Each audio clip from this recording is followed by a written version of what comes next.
एक बार की बात है, जंगल में बहुत तेज हवा चल रही थी।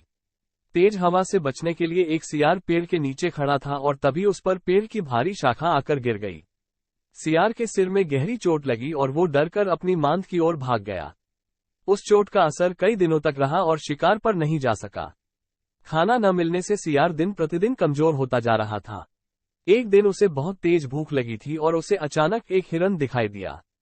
सियार उसका शिकार करने के लिए बहुत दूर तक हिरन के पीछे दौड़ा, लेकिन वो बहुत जल्दी थक गया और हिरन को नहीं मार पाया। सियार पूरे दिन भूखा प्यासा जंगल में भटकता रहा, लेकिन उसे कोई मरा जानवर भी नहीं मिला जिससे वो अपना पेट भर सके। जंगल से निराश होकर सियार ने गांव की ओर जाने की ठानी।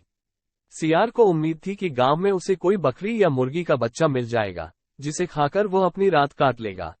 गांव में सियार अपना शिकार ढूंढ रहा था, लेकिन तभी उसकी नजर कुत्तों के झुंड पर पड़ी, जो उसकी ओर आ रहे थे। सियार को कुछ समझ में नहीं आया और वो धोबियों की बस्ती की ओर दौड़ने लगा। कुत्ते लगातार भौंक रहे थे और सियार का पीछा कर रहे थे। सियार को जब कुछ समझ नहीं आया, तो वह धोबी के उस ड्रम में जाकर छुप गया, जिसमें नील घुला हुआ था। सियार को न पाकर कुत्तों का झुंड वहां से चला गया। बेचारा सियार पूरी रात उस नील के ड्रम में छुपा रहा।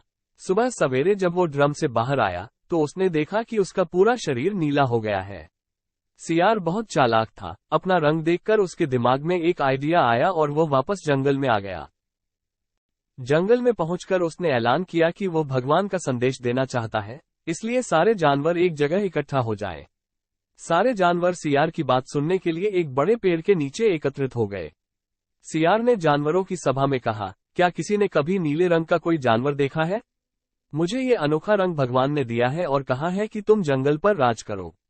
भगवान ने मुझसे कहा है कि जंगल के जानवरों का मार्गदर्शन करने की जिम्मेदारी तुम्हारी है। सभी जानवर सियार की बात मान गए। सब एक स्वर में बोले, कहिए महाराज, क्या आदेश है? सियार ने कहा, सारे सियार जंगल से चले जाएं, क्योंकि भगवान ने कहा है कि सियारों की वजह से इस जंगल पर बहुत बड़ी आपदा आने वाली है। नीले सियार की बात को भगवान का आदेश मानकर सारे जानवर जंगल के सियारों को जंगल से बाहर खदेड़ आए। ऐसा नीले सियार ने इसलिए किया, क्योंकि अगर सियार जंगल में रहते तो उसकी पोल खुल सकती थी। अब नीला सियार जंगल का राजा बन चुका था। मोर उसे पंखा झलते और बंदर उसके पैर दबाते। सियार का मन किसी जानवर को खाने का करता तो वो उसकी बलि मांग लेता। अब सियार कहीं नहीं जाता था, हमेशा अपनी शाही मांद में बैठा रहता और सारे जानवर उसकी सेवा में लगे रहते। एक दिन चांदनी रात में सियार को प्यास लगी। वो मांद से बाहर आया तो उसे सियारों की आवाज सुनाई दी, जो दूर कहीं बोल रहे थे। रात को सियार हू हू की आवाज करते हैं, क्योंकि ये उनकी आदत होती है। नीला सियार भी अपने आप को रोक न सका। उसने भी जोर जोर से बोलना शुरू कर दिया। शोर सुनकर आसपास के सभी जानवर जाग गए।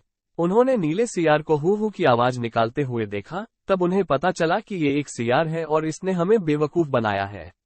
अब नीले सियार की पोल खुल चुकी थी।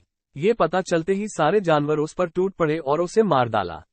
कहानी से सीख, हमें कभी झूठ नहीं बोलना चाहिए। एक न एक